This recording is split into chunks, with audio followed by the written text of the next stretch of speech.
నమస్కారం. ఈరోజు భగవాన్ రమణ మహర్షి 146వ జయంతి. ఈ సందర్భంగా రమణ తత్వాన్ని అర్థం చేసుకోవటం ద్వారా అరుణాచల క్షేత్రంలో ఉన్నటువంటి రమణ మహర్షి చెప్పినటువంటి ఆత్మజ్ఞానాన్ని తెలుసుకోవటం ద్వారా ఇహలోకంలో ఉన్నటువంటి బంధాల నుంచి బయటికి వస్తూ పరలోక మోక్ష ప్రాప్తిని సిద్ధింపజేసుకోవచ్చు.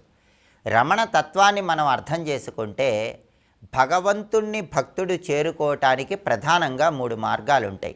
ద్వైతము, అద్వైతము, విశిష్టాద్వైతం, ఇలా 3 మార్గాలు ఉంటాయి. భగవంతుడు వేరు, భక్తుడు వేరు అని చెప్పేది ద్వైతము.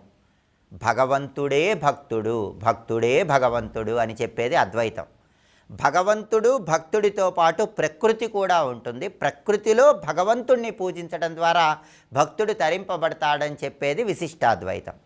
ఈ 3 సిద్ధాంతాలలో అద్వైత సిద్ధాంతం ద్వారా ఆత్మజ్ఞానాన్ని తెలియజెప్పిన వారు భగవాన్ రమణ మహర్షుల వారు. రమణ సిద్ధాంతాన్ని అర్థం చేసుకుంటే మనిషి అంటే శరీరం కాదు, మనిషి అంటే కన్ను, ముక్కు, చెవి, నాలుక, చర్మము, ఈ ఇంద్రియాలు కాదు. మనిషి అంటే మనస్సు కాదు, మనిషి అంటే బుద్ధి కాదు, మనిషి అంటే మనలో వచ్చే ఆలోచనలు కూడా కాదు. మనిషి అంటే ఆత్మ. ఆ ఆత్మ అనేది అన్ని గుణాలకు అతీతమైనది. ఆ ఆత్మస్వరూపాన్ని తెలుసుకోవాలని చెప్పటమే రమణతత్వంలో ఉన్నటువంటి అంతరార్థం. ఈ ఆత్మస్వరూపం తెలుసుకోమనే ఉపనిషత్తులు కూడా మనకు తెలియజేస్తున్నాయి. ఉపనిషత్తుల వాక్యాలని మనం తీసుకుంటే సోహం అన్నారు. అంటే సోహం అంటే స అహం, అది నేను, అది అంటే ఆత్మ. కాబట్టి ఆత్మస్వరూపం తెలుసుకోమని ఉపనిషత్తులు కూడా చెప్తున్నాయి. తత్వమసి, తత్ త్వము అసి, త్వం అంటే నీవు, తత్ అంటే అది, అసి అంటే ఉన్నావు. తత్వమసి అంటే అది నీవై ఉన్నావు అని అర్థం. అది అంటే ఆత్మ, నువ్వు ఆత్మవి అని చెప్పటమే తత్వమసి అనే పదంలో ఉన్న అంతరార్థం. అయం ఆత్మ బ్రహ్మ, సాక్షాత్తు ఆత్మే పరబ్రహ్మస్వరూపం, దేవుడు అని ఇంకొక ఉపనిషత్తు మనకు తెలియజేస్తోంది.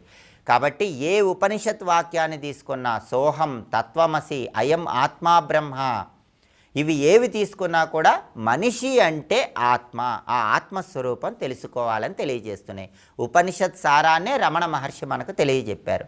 మరి ఆత్మజ్ఞానం తెలుసుకోవాలంటే ఏం చేయాలి? అంతఃకరణ శుద్ధి రావాలి. మనస్సు, బుద్ధి వీటిని సంస్కరించుకోవాలి. భగవంతుడు విశ్వవ్యాపి, అంతటా ఉన్న భగవంతుణ్ణి మనం దర్శనం చేసుకోలేము. కాబట్టి ముందు మన దగ్గర ఒక విగ్రహం పెట్టుకొని ఆ విగ్రహంలో కానీ చిత్రపటంలో కానీ భగవంతుణ్ణి పూజించుకోవాలి. అలా మనస్సుని, బుద్ధిని సంస్కరించుకున్నాక అంతటా వ్యాపించి ఉన్నటువంటి భగవంతుణ్ణి దర్శనం చేసుకోవాలి. త్వమేవాహం త్వమేవాహం, నువ్వే నేను, నేనే నువ్వన్న భావన అందరికీ రావాలి. అంటే రాగము, ద్వేషము తొలగిపోవాలి. అహంకారము, మమకారము రెండిటిని విడిచిపెట్టాలి. అలా విడిచిపెట్టినప్పుడే ఆత్మజ్ఞానం వస్తుంది, మోక్షం వస్తుంది. దాన్ని సాధించమని చెప్పటమే రమణ మహర్షి తెలియజెప్పిన సందేశం. ఆయన ఉపదేశ సారం అనే పేరుతో కర్మలు ఎలా ఆచరించాలో, కర్మ సిద్ధాంతం ఏంటో, చివరగా మోక్షం ఎలా పొందాలో కూడా వివరించారు. అందుకే అరుణాచల క్షేత్రంలో అరుణాచలేశ్వరుణ్ణి దర్శనం చేసుకున్నా కూడా మనం మోక్ష మార్గం వైపు అడుగులు వేయవచ్చు. భగవాన్ రమణ మహర్షి 146వ జయంతి సందర్భంగా అందరూ కూడా ఆత్మజ్ఞానం గురించి తెలుసుకోవాలి. సాధ్యమైనంత వరకు అహంకార మమకారాలను విడిచిపెడుతూ నేను ఆత్మస్వరూపం అనే భావన వైపు అడుగులు వేయాలి. ఈశావాస్యమిదం సర్వం, అంతటా వ్యాపించి ఉన్న పరమేశ్వరుణ్ణి ప్రతి ఒక్కరిలో దర్శనం చేసుకొని రాగద్వేషాలకు అతీతంగా రావాలి. అది రమణతత్వంలో ఉన్న అంతరార్థం.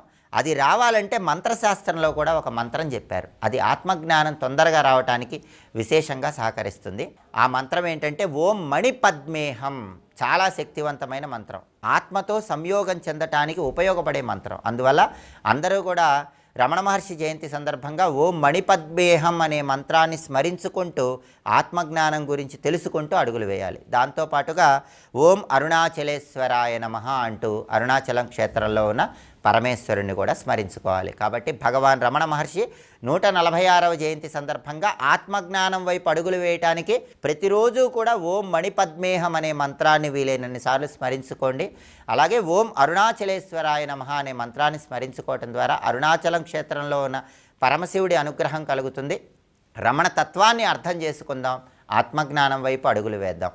సర్వే జనాః సుఖినో భవంతు. స్వస్తి.